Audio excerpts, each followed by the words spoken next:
शिल्पांत बंदिस्त हजारो वर्षाच्या कथा, इतिहास आणि कलेचा हा अद्भुत संगम. नमस्कार मित्रांनो, मी विशाल देवरे. आज तुम्हाला घेऊन आलोय दक्षिण भारताच्या सर्वात भव्य वारसास्थळी पट्टदकलला. इथल्या प्रत्येक मंदिरातील दगडात देव, समाज आणि निसर्गाची अद्भुत लय कोरलेली आहे. तयार व्हा शिल्पपटांचा मागोवा घेत पुराणात हरवण्यासाठी. गुड मॉर्निंग फ्रॉम बदामी. आज बदामीमधला डे 2 आहे. चहा घ्यायला आलोय. आता चहा नाश्ता करतो, त्याच्यानंतर आम्ही पट्टदकलला जाणार आहे. जाण्यासाठी बस हा सर्वात किफायतशीर पर्याय, पण पहिली बस हातातून निसटली आणि पुढची येण्यास चांगलाच अवकाश होता.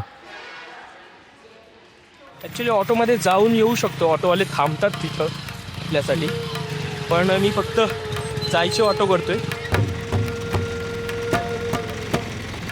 प्रायव्हेट रिक्षाने भाडं कित्येक पटीने जास्त द्यावं लागतं. काही लोक इथं 3 दिवसासाठी रिक्षा ठरवतात आणि निवांत फिरतात.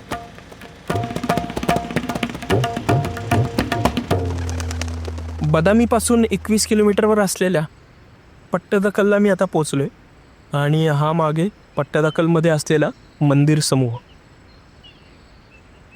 पहाटेचं कोवळं ऊन लाल तांबड्या मंदिरांची शिखरे उजागर करत होतं. हिरव्यागार वातावरणात शिल्प मोकळा श्वास घेत होती. इथली स्वच्छता, बगीच्याची ठेवण वर्ल्ड हेरिटेज साईटच्या दर्जाचीच होती.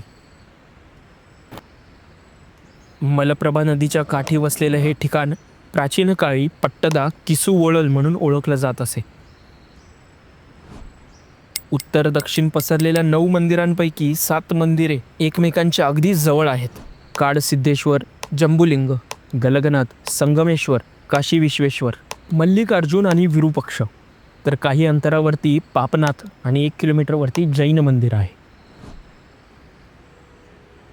उत्तर दिशेपासून दिसणारे सपाट छपराचे लहानशे पण वैशिष्ट्यपूर्ण काडसिद्धेश्वर मंदिर.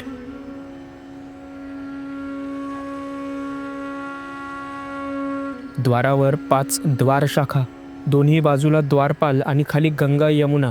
एकदम प्रमाणबद्ध संतुलित ही रचना. दगडी तुळ्या सांगून जातात की इथे कधी काळी मुखमंडप होता. नागर शैलीचं रेखाशिखर आणि त्यावर कोरलेली नाट्यशिवाची सुंदर मूर्ती पाहण्यासाठी थोडं लांब उभं राहावं लागतं. कळस आणि आंबलक नसलेलं हे शिखर स्वतःचं वेगळं अस्तित्व जपून आहे.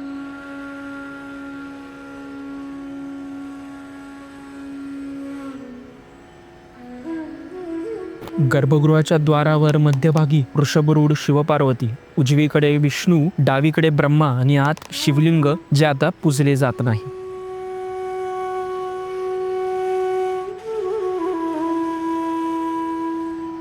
बाहेरील बाजूस विनोदी यक्षांची देखणी पट्टी आहे.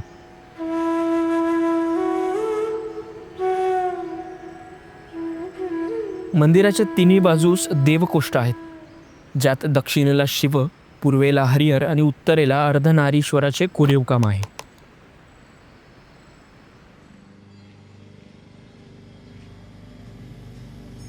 एका मंदिराकडून दुसरीकडे जायला मार्गिका आहे, ज्याने चालत एक मंदिर फिरणं सोयीस्कर होतं. स्थापत्यदृष्ट्या काडसिद्धेश्वर मंदिरासारखेच जवळच असलेले हे जंबुलिंग मंदिर.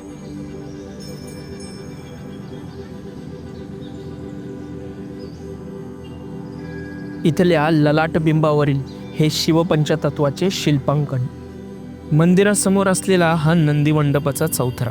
इथंही बाहेरील बाजूस देवकोष्ठांत विष्णू, सूर्यदेव आणि लकुलिश असे शिल्प कोरलेले आहे.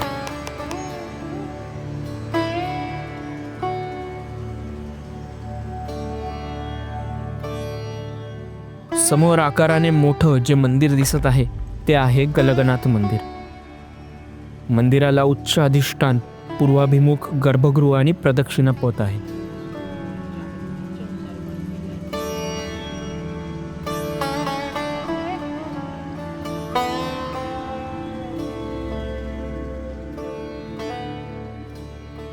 गलगनाथ मंदिराच्या उत्तर, दक्षिण आणि पश्चिमेला घनद्वार आहेत. दक्षिणेकडील सुस्थितीत असलेलं हे घरद्वार, जिथे दरवाजाऐवजी जाळीदार खिडकी, मुखमंडपाची रचना आणि अंधकासुरवधाची मूर्ती आहे. काळाच्या प्रवाहात अनेक राजसत्ता बदलल्या, पण बहुतेक मंदिरे चालुक्यांनीच उभारली. जवळपास 200 वर्ष चालुक्यांची स्थिर सत्ता असल्याने स्थापत्यकारांना मनापासून प्रयोग करता आले. तेच प्रयोग आज मंदिराच्या रचनेत प्रकर्षाने जाणवतात. चंद्रशेखर मंदिर. गर्भगृह, अंतराळ आणि खांब नसलेला सभामंडप इथे आहे. समोर चौथऱ्यावर नंदीची भग्न प्रतिमा, जी मंदिराची जुनी ओळख सांगत उभी आहे.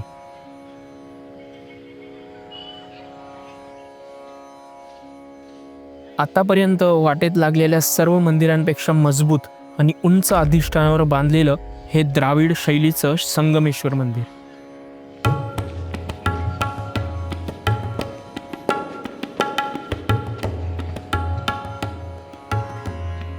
शिलालेखावरून जुनं नाव विजयेश्वर असल्याचं कळतं. 4 चौकोनी खांबांच्या 4 ओळींवर तोललेलं हे भव्य सभामंडप. पट्टदकलमधील अनेक शिलालेखांत इथल्या स्थापत्यकारांची नावे कोरलेली दिसतात. खांब सामान्य माणसाकडून देणगी देण्यात आल्याचं कन्नड लिपीमध्ये शिलालेख आहेत.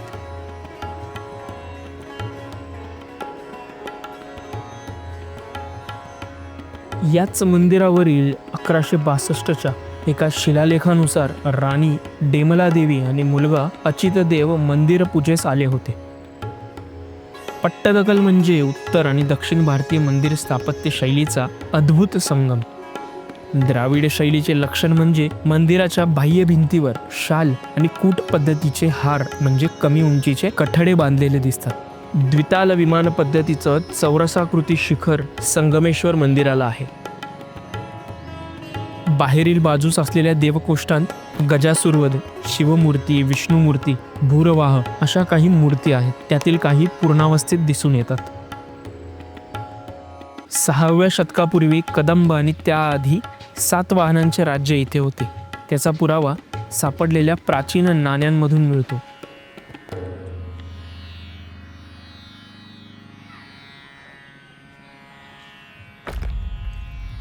काशी विश्वेश्वर मंदिर.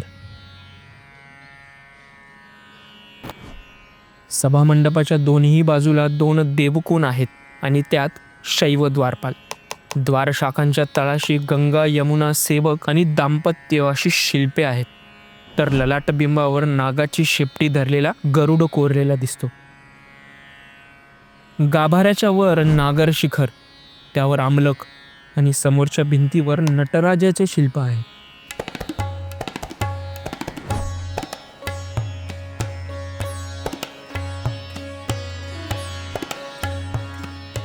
पंचभूमी रेखा नागर शिखर असलेल्या गाभाऱ्यासह उत्कृष्ट स्थापत्य शैलीचं प्रदर्शन इथे होते.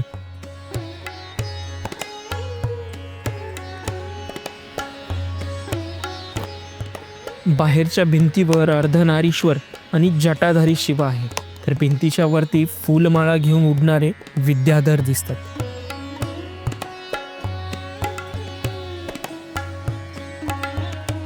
सभामंडपातील खांबांवरील शिल्पकला विशेष लक्षवेधी असून इथूनच सुंदर शिल्पकलेची परंपरा सुरू झाल्याचं दिसून येतं.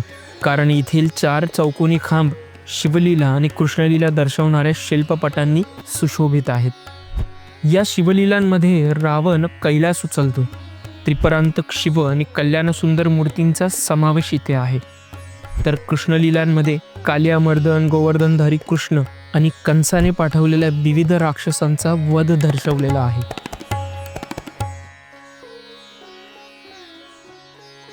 मंदिरातील अर्धस्तंभांवर हत्ती, सिंह आणि व्याल यांच्या प्रतिमा आहेत.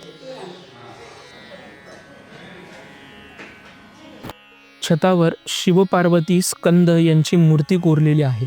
गर्भगृहापूर्वी द्वारावर 5 द्वारशाखा, तळाशी शिवलिंग आणि त्यांची पूजा करणारे किन्नर दिसतात. हे मंदिर म्हणजे समृद्ध आणि कलात्मक हिंदू वारसा आहे. काशी विश्वेश्वर मंदिराच्या दक्षिणेला एकाच प्रकारात 2 भव्य मंदिरं उभी आहेत. मल्लिकार्जुन आणि विरूपक्ष. चालुक्य स्थापत्य कलेचा सर्वोच्च टप्पा मानली जाणारी ही मंदिरे शिल्पवैभवासह पौराणिक गोष्टींचा मोठा संच आहे. पुढच्या भागात पट्टदकल मंदिर समूहातील उरलेली मंदिरं फिरून या भारावून टाकणाऱ्या दैवी दुनियेला अजून जवळून अनुभवणार आहोत. मी विशाल देवरे. भेटूया पुढील भागात.